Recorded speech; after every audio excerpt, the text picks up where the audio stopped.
엔비디아의 실적 발표 이후 엔비디아는 더 상승을 하면서 1000달러를 넘는 모습을 보이고 있습니다.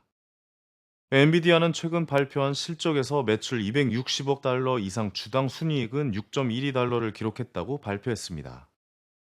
예상치 246억 달러를 넘는 모습과 주당 순이익 예상치 5.59를 넘는 예상치 상회의 모습을 보이면서 엔비디아는 천비디아라고 불릴 정도로 좋은 상승을 연이어 보였습니다. 이러한 상황에서 우리나라는 삼성전자가 엔비디아 HBM 테스트를 아직 통과시키지 못했다는 소식이 들리면서 엔비디아의 상승에도 불구하고 반도체 섹터는 약세를 보이게 되었습니다. 지난해부터 삼성전자는 엔비디아 HBM3 그리고 HBM3 테스트 통과를 위해 엔비디아와 협력했으며 지난달에는 HBM3 8단 그리고 12단 제품 테스트 결과가 나왔습니다.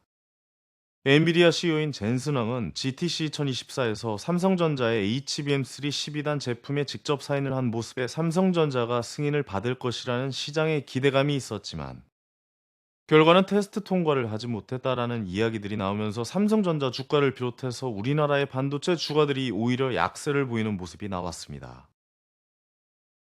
삼성전자는 입장문을 내면서 현재 지속적으로 기술과 성능들을 테스트하고 있고 HBM의 품질과 성능들을 검증하고 있으며 철저하게 다양한 테스트를 하고 있다고 밝혔습니다. 또한 신뢰성에 대한 부분도 모든 제품에 대해서 지속적으로 품질 테스트를 진행하고 있고 고객들에게 최상의 솔루션을 제공하면서 신뢰성 강화를 위해 노력하고 있다라는 언급까지 더하면서 엔비디아의 테스트 통과에 대한 불신에 대해서 신뢰도를 훼손하지 말라는 식의 언급을 진행했습니다. 시장에서는 패키징 공정에서 품질에 대한 관리에 대해서 통과하지 못했다라는 예측들이 나오고 있고 이 부분을 삼성전자가 해결하지 못하고 있다라는 평가가 나오고 있습니다. 삼성전자는 엔비디아의 그래픽 처리 장치와 짝을 이루는 HBM 4세대에 대한 확실한 공급에 대한 실적이 현재 없는 상태입니다. 하이닉스는 반면에 5세대 제품을 출하하기 시작했고 이 부분에선 삼성전자보다 빠릅니다.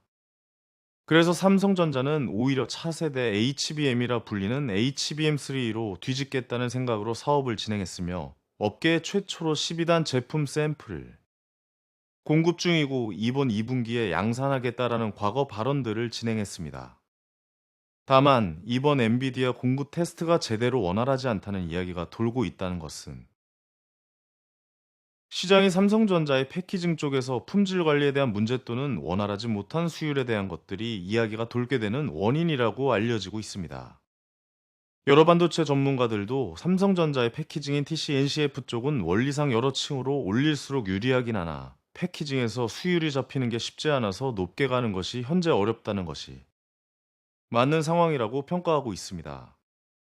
즉, 수율 문제에 대해 정확히 해결하지 못하고 있는 것으로 보입니다. 삼성전자는 엔비디아 공급을 통해 기대감을 가져가면서 시장에서도 삼성전자에 납품하는 중소형 반도체주들까지 이러한 기대감 적용으로 움직임을 보였지만 삼성전자의 아직 테스트 미통과 소식들은 엔비디아가 좋은 모습을 보여도 엔비디아와 엮일 수 없는 상황에 여러 반도체주들은 오히려 약세의 움직임을 보이면서 지수에 대한 약세의 움직임까지 나오게 하는 원인이 되고 있다고 보여집니다. 우리나라는 반도체가 이끄는 시장입니다.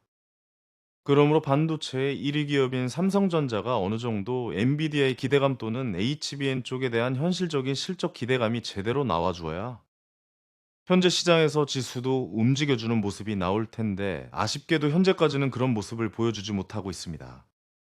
반도체 섹터는 이젠 엔비디아의 상승보다는 삼성전자의 HBM 테스트 통과가 더 중요할 가능성이 있다고 생각됩니다. 우리나라의 주요 섹터인 만큼 삼성전자의 HBM 통과 소식을 지속적으로 체크해야 할 것입니다. 감사합니다.